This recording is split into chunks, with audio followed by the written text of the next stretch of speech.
Assalamualaikum warahmatullahi wabarakatuh. Halo, saya Rizky Anggreni. Alhamdulillah, pada video kali ini saya diberikan kesempatan untuk membawakan sebuah materi, yaitu akuntansi pajak penghasilan, guna untuk memenuhi tugas akhir. Tak lupa pula salam dan salawat semoga selalu kita kirimkan kepada Nabiullah Nabi Muhammad SAW, Nabi sebagai suri tauladan di muka bumi ini. Baiklah, saya akan melangkah pada pembahasan yang pertama, yaitu mengenai pengertian pajak penghasilan.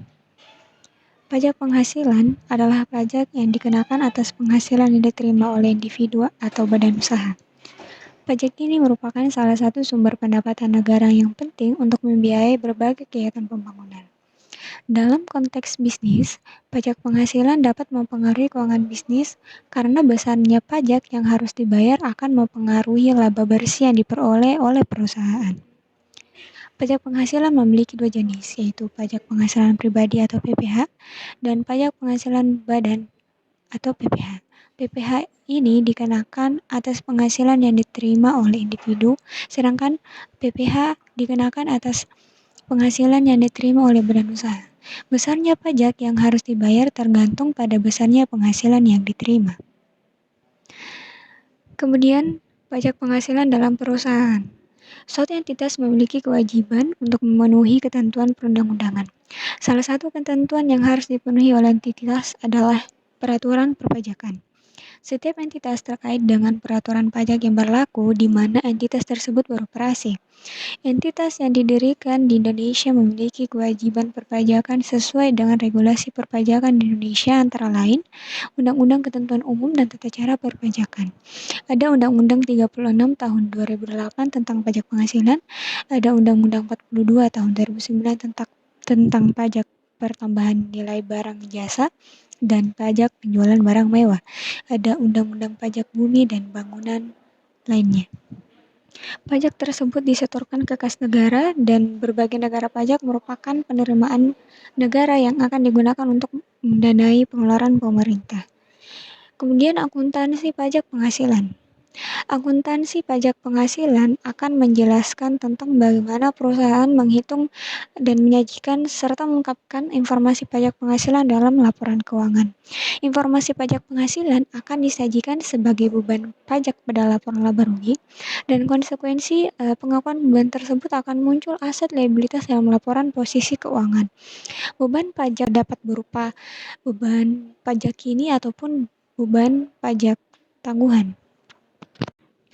Topik utama perlakuan akuntansi pajak penghasilan adalah bagaimana menghitung konsekuensi pajak kini dan masa depan.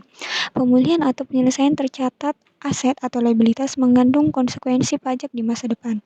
Demikian juga, transaksi atau peristiwa lain pada periode berjalan yang diikuti dalam laporan posisi keuangan entitas dapat memiliki konsekuensi pembayaran atau pengurangan pembayaran pajak di masa depan. Entitas mengakui liabilitas atau aset pajak tangguhan atas konsekuensi pajak akibat pengakuan aset atau liabilitas dalam laporan keuangan. Kemudian adalah standar akuntansi pajak penghasilan. PSAK 46 pertama kali diterbitkan pada tahun 1997 yang efektif diterapkan untuk perusahaan yang menerbitkan saham atau surat berharga di perusahaan. Standar akuntansi pajak penghasilan. PSAK 46 pertama kali diterbitkan pada tahun 1997 yang efektif diterapkan untuk perusahaan yang menerbitkan saham atau surat berharga di pasar modal pada 1 Januari 1999. Untuk perusahaan lainnya, tanggal efektif 1 Januari 2001. Standar ini menggunakan dua tanggal efektif untuk dua kelompok entitas yang berbeda. Penggunaan dua tanggal efektif tersebut karena pengaturan dalam PSAK 46 tahun 1999 mengubah praktik yang pada saat itu berlaku. Sebelum PSAK 46 tahun 1997, beban pajak yang disajikan dalam laporan keuangan merupakan pajak terutang menurut peraturan pajak. Standar tidak mengakui beban atau pendapatan pajak tangguhan dan konsekuensinya juga tidak mengakui aset atau liabilitas pajak tangguhan. Pengaturan beban pajak hanya sebesar pajak terutang dalam 1 tahun fiskal. Saat ini digunakan dalam SAK etap dan dalam SAK ETAP disebutkan bahwa beban pajak diakui atas seluruh pajak penghasilan periode berjalan dalam periode sebelumnya dan yang belum dibayarkan. Secara tegas, SAK ETAP menyebutkan tidak ada pengakuan atas pajak tangguhan. Nah, PSAK tahun 1997 ini bertujuan mengatur perlakuan akuntansi pajak penghasilan terutama untuk mempertanggungjawabkan konsekuensi pajak pada periode berjalan dan periode mendatang. Pajak periode berjalan tercermin dalam beban pajak ini, sementara pajak yang ditangguhkan dari luar periode pelaporan akan tercermin dalam beban atau pendapatan pajak tangguhan. Nah, dalam PSAK 46 1997 direvisi dengan mengeluarkan PSAK 46 yang revisi 2010. Revisi tersebut dimaksudkan untuk menyelaraskan PSAK 46 tahun 1997 dengan ketentuan dalam IAS 12 income tax atau pendapatan pajak. Walaupun referensi dalam penyusunan PSAK ini adalah IAS, namun tidak dilakukan adopsi secara penuh dan menambahkan beberapa ketentuan pajak di Indonesia seperti pajak final dan surat ketetapan pajak atau SKP. PSAK 46 ini tetap mempertahankan aturan pajak final, surat ketetapan pajak, dan menambahkan contoh-contoh yang ada dalam lampiran IAS 12 dan penyelesaian beberapa paragraf sesuai dengan IAS 12. Nah, yang sekarang kita gunakan adalah PSAK 46 revisi 2013, di mana menyelaraskan PSAK 46 revisi tahun 2010 dengan perubahan dalam IAS 12 income tax yang efektif berlaku 1 Januari 2013. Perubahan dalam revisi 2013 adalah penghapusan pengaturan mengenai pajak final, surat ketentuan pajak, pengaturan aset dan liabilitas pajak tanggungan atas aset yang tidak disusutkan yang diukur dengan menggunakan model revaluasi dan properti investasi yang diukur dengan menggunakan nilai wajar. Kemudian kita beralih pada laba sebelum pajak dan laba kena pajak. Dalam laporan keuangan, laba sebelum pajak disajikan sebelum beban pajak penghasilan, dan laba sebelum pajak dikurangi beban pajak akan menghasilkan laba bersih atau laba setelah pajak. Dalam beberapa ilustrasi laporan keuangan dalam mata kuliah pengantar akuntansi dan manajemen keuangan, sering dicantumkan beban pajak dihitung dari tarif pajak dikalikan dengan laba sebelum pajak. Namun dalam mata kuliah akuntansi keuangan, penyusun harus menyajikan besarnya beban pajak menurut ketentuan standar akuntansi keuangan yang berlaku di Indonesia sesuai dengan ketentuan dalam PSAK 46 revisi tahun 2013. Dan laba akuntansi adalah laba atau rugi selama satu periode akuntansi sebelum dikurangi beban pajak. Laba akuntansi biasanya dihitung dari laba operasi dikurangi dengan pendapatan dan beban lain-lain. Laba akuntansi merupakan laba yang dihitung berdasarkan kebijakan dan standar akuntansi. Laba akuntansi tersebut sesuai dengan konsep matching principle akan dibebani dengan pajak penghasilan. Berdasarkan ini, setiap laba sebelum pajak yang telah diakui harus dipadankan dengan kewajiban pajaknya. Untuk itu, beban pajak akan diakuralisasi pada periode laba tersebut diakui menurut akuntansi sehingga muncul beban pajak tangguhan dan liabilitas pajak tangguhan. Namun, karena kewajiban pajaknya dihitung sesuai dengan ketentuan perpajakan, maka pajaknya belum menjadi liabilitas kini pada periode tersebut. Sebaliknya, jika pajak penghasilan telah dibayarkan namun laba menurut akuntansi belum diakui pada periode berjalan, maka pembebanan pajak tersebut secara akuntansi akan ditangguhkan. Konsekuensi pajak atas perbedaan pengakuan laba menurut akuntansi dan pajak akan memunculkan pajak tangguhan. Sementara pajak yang terutang menurut fiskal akan diakui sebagai pajak kini. Laba kena pajak atau laba fiskal atau rugi pajak ya atau rugi fiskal adalah laba atau rugi selama satu periode yang dihitung berdasarkan peraturan yang ditetapkan oleh otoritas pajak. Laba kena pajak dalam Undang-Undang Pajak Penghasilan disebut sebagai penghasilan kena pajak atau PKP. Penghasilan kena pajak merupakan penghasilan dikurangi dengan beban yang boleh dikurangkan menurut peraturan perpajakan dan pajak terutang dalam satu tahun fiskal. eh, kita beralih pada beban pajak. Beban pajak adalah jumlah agregat beban pajak kini dan beban pajak tanggungan yang diperuntukkan atas laba akuntansi yang diakui pada satu periode. Beban pajak akan dipadankan dengan laba akuntansi yang diakui pada periode tersebut. Eh, Pajak ini adalah jumlah penghasilan yang terutang atau dilunasi atas laba kena pajak atau rugi pajak untuk satu periode. Beban pajak kini adalah pajak yang dihitung menurut ketentuan pajak atas penghasilan yang diperoleh entitas dalam satu periode. Pajak ini untuk entitas tersendiri atau bukan konsolidasian merupakan pajak terutang dalam satu tahun fiskal yang tercantum dalam surat pemberitahuan notis PT tahunan. Untuk entitas yang terkonsolidasi dengan anak perusahaan, pajak ini merupakan perjumlahan semua pajak terutang seluruh entitas yang dikonsolidasi. Pajak tidak mengenal konsep konsolidasi. Pajak dibayar oleh masing-masing badan atau entitas. Pajak kini untuk entitas yang dikenakan pajak final adalah pajak terutang atas penghasilan yang diakui dalam periode tersebut. Beban atau pendapatan pajak tangguhan merupakan konsekuensi pajak akibat pengakuan aset atau liabilitas dalam laporan keuangan yang berbeda secara temporer dengan dasar pengenaan pajaknya. Pengakuan pajak tangguhan hanya dilakukan atas perbedaan temporer. Maksudnya, perbedaan akan terpulihkan atas perbedaan temporer. Maksudnya, perbedaan akan terpulihkan di masa mendatang. Secara total, pengakuan menurut akuntansi dan pajak sama, namun terdapat perbedaan pengakuan pada setiap periode.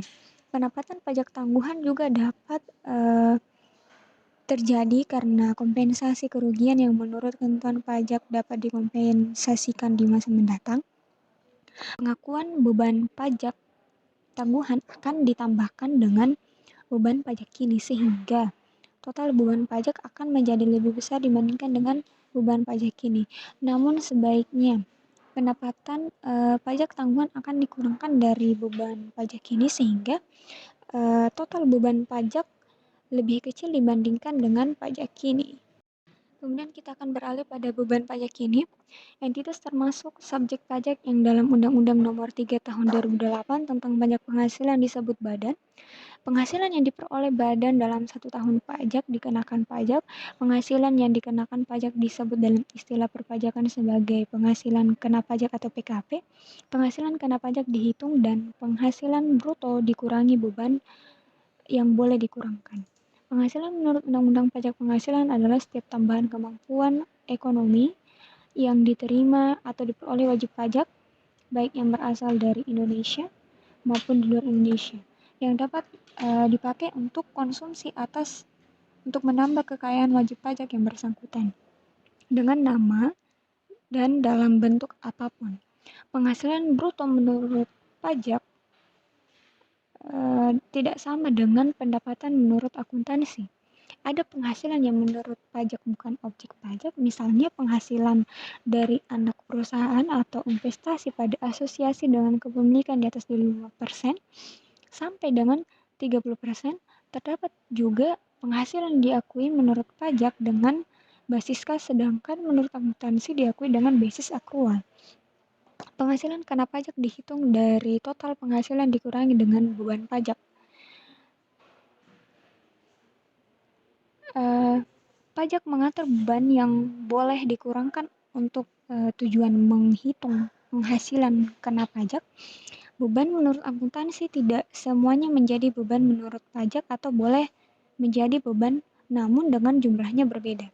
Perbedaan antara laba akuntansi dan pajak dapat terjadi karena perbedaan temporer dan permanen.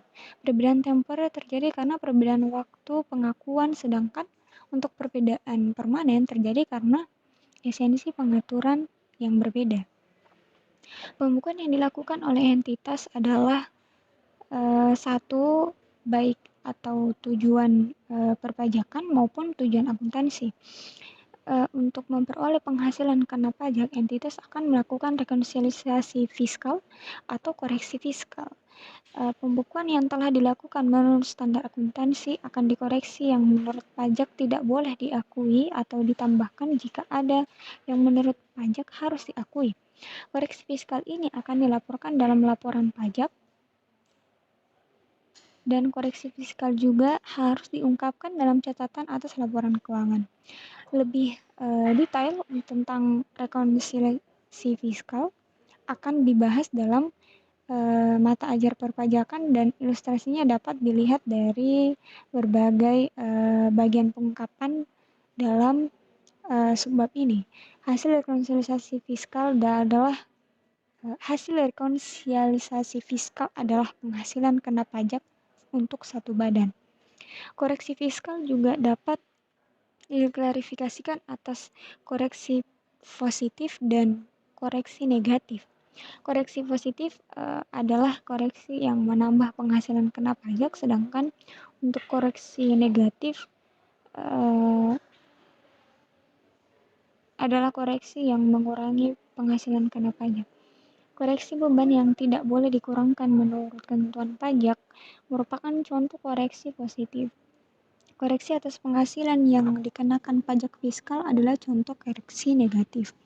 Karena penghasilan final dikeluarkan dalam perhitungan penghasilan kena pajak, maka penghasilan kena pajak dikalikan dengan tarif akan menghasilkan pajak terutang untuk 1 tahun fiskal. Selain dari pajak yang dihitung dari rekonsiliasi fiskal, entitas juga memiliki kewajiban membayar pajak atas penghasilan pajak yang dikenakan pajak final. Penghasilan yang dikenakan pajak final merupakan penghasilan yang perhitungan tarif dan cara pemajuan kena pajaknya tidak mengikuti ketentuan umum perhitungan pajak atas badan. Kemudian mengenai liabilitas pajak masa kini, pajak kini adalah jumlah pajak penghasilan yang terutang atas laba kena pajak atau rugi pajak untuk satu periode.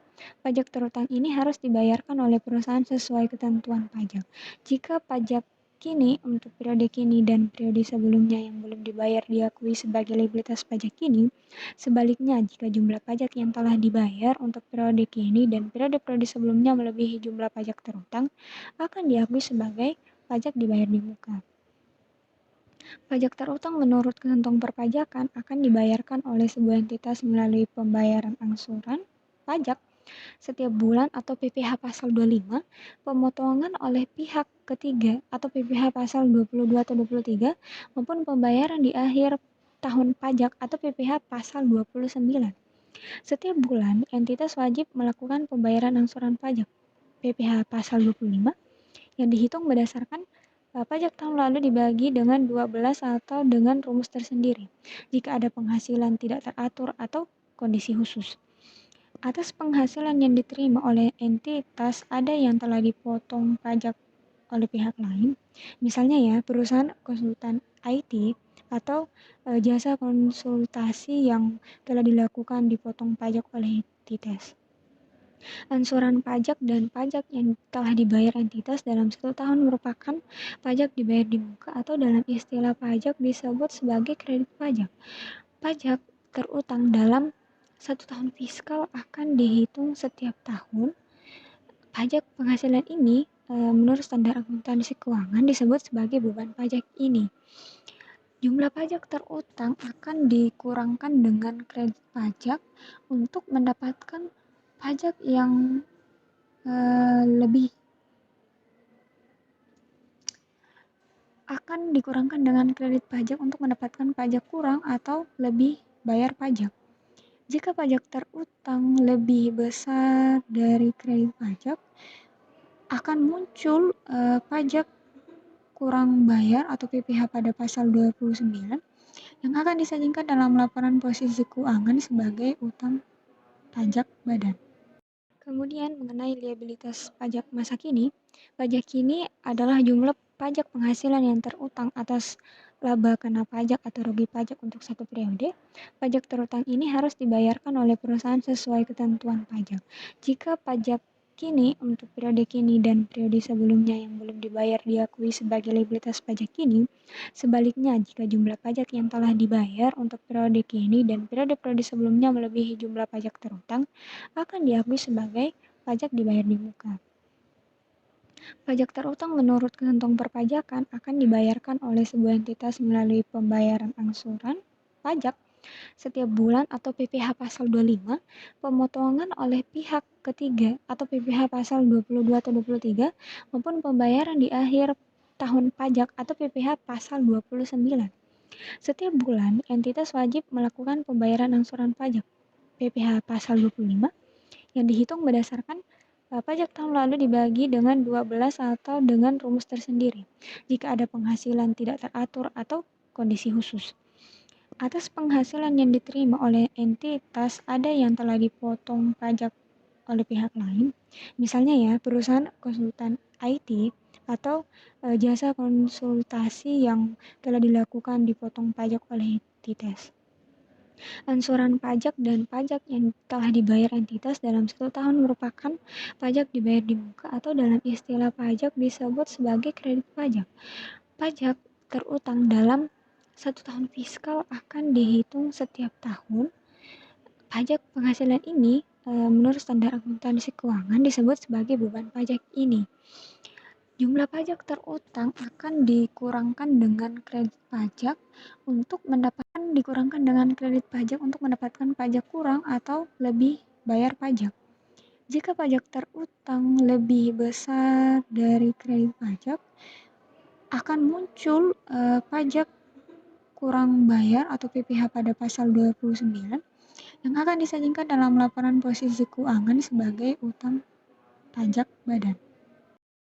Selanjutnya kita beralih pada perbedaan temporer dapat dikurangkan dan aset pajak tangguhan. Jadi perbedaan temporer yang dapat dikurangkan adalah perbedaan temporer yang menimbulkan jumlah yang dapat dikurangkan dalam penentuan laba kena pajak atau rugi pajak. Periode masa depan ketika jumlah tercatat aset atau liabilitas dipulihkan atau diselesaikan yang tercantum depan ketika jumlah tercatat aset atau liabilitas dipulihkan atau diselesaikan yang tercantum depan ketika jumlah tercatat aset atau liabilitas dipulihkan atau diselesaikan yang tercantum dalam PSAK 46 revisi 2013. Perbedaan temporer yang dapat dikurangkan terjadi saat laba akuntansi lebih kecil dibandingkan laba menurut pajak atau pajak penghasilan kena pajak atau penghasilan kena pajak. Akibat dari perbedaan temporer, penghasilan kena pajak yang lebih tinggi harus entitas menurut regulasi pajak itu melakukan pembayaran pajak lebih dahulu sebelum pengakuan pajak menurut akuntansi. Pembayaran pajak yang lebih dahulu tersebut akan diakui sebagai aset pajak tangguhan. Pembayaran pajak tersebut akan ditangguhkan pembebanannya menurut akuntansi dan baru diakui pada saat laba menurut akuntansi diakui. Nah, aset pajak tangguhan diakui untuk seluruh perbedaan temporer yang dapat dikurangkan. Sepanjang kemungkinan besar bahwa laba kena pajak akan tersedia dalam jumlah yang cukup memadai sehingga perbedaan temporer yang dapat dikurangkan tersebut dapat dimanfaatkan. Pengakuan aset pajak tangguhan tidak dilakukan atas pengakuan awal aset dan liabilitas atas transaksi kombinasi bisnis dan transaksi yang tidak memengaruhi laba akuntansi dan laba kena pajak. Jadi perbedaan yang dapat dikurangkan umumnya terjadi saat penghasilan kena pajak lebih tinggi dibandingkan dengan laba menurut akuntansi. Beberapa kejadian berikut ini merupakan bentuk perbedaan temporer yang dapat dikurangkan. Yang pertama adalah pengakuan beban provisi garansi secara akrual pada saat terjadi penjualan, sedangkan menurut pajak pembebanan dilakukan pada saat garansi diberikan. Kemudian yang kedua, depresiasi dengan masa manfaat yang lebih pendek dan menurut akuntansi dibandingkan dengan masa manfaat depresiasi menurut pajak. Kemudian yang ketiga, pengakuan beban penyisihan piutang yang diakui saat terdapat bukti objektif, sedangkan menurut pajak diakui sebagai sesuai dengan ketentuan dan biasanya terjadi pada periode setelah pengakuan menurut akuntansi. Yang keempat adalah pengakuan penurunan nilai aset yang menurut pajak akan diakui saat aset tersebut dijual atau dilepaskan. Sedangkan menurut akuntansi, saat terdapat indikasi penurunan nilai. Dan yang kelima adalah pengakuan beban yang jumlahnya diestimasi atau menurut akuntansi disebut provisi. Sedangkan menurut pajak baru dilakukan pengakuan pada saat beban tersebut telah direalisasikan. Kemudian yang keenam adalah pengakuan beban yang lebih kecil menurut pajak dibandingkan pengakuan beban menurut akuntansi akibat perbedaan kontemporer. Nah, yang ketujuh adalah pengakuan penghasilan lebih besar menurut akuntansi dibandingkan pengakuan menurut akuntansi akibat perbedaan temporer. Contohnya, pendapatan diterima di muka. Menurut pajak diakui seluruhnya saat diterima, dan sedangkan menurut akuntansi diakui secara akrual. Baiklah, itulah tadi sedikit video pembelajaran yang dapat saya sampaikan. Jangan lupa berikanlah penghargaan yang semestinya. Dan semoga video ini dapat bermanfaat untuk kita semua. Apabila banyak kesalahan dan kekurangan, mohon dimaafkan. Selayaknya manusia biasa yang tak luput dari salah dan dosa. Akhirul kalam, billahi fisabilil haq, fastabiqul khairat. Assalamualaikum warahmatullahi wabarakatuh.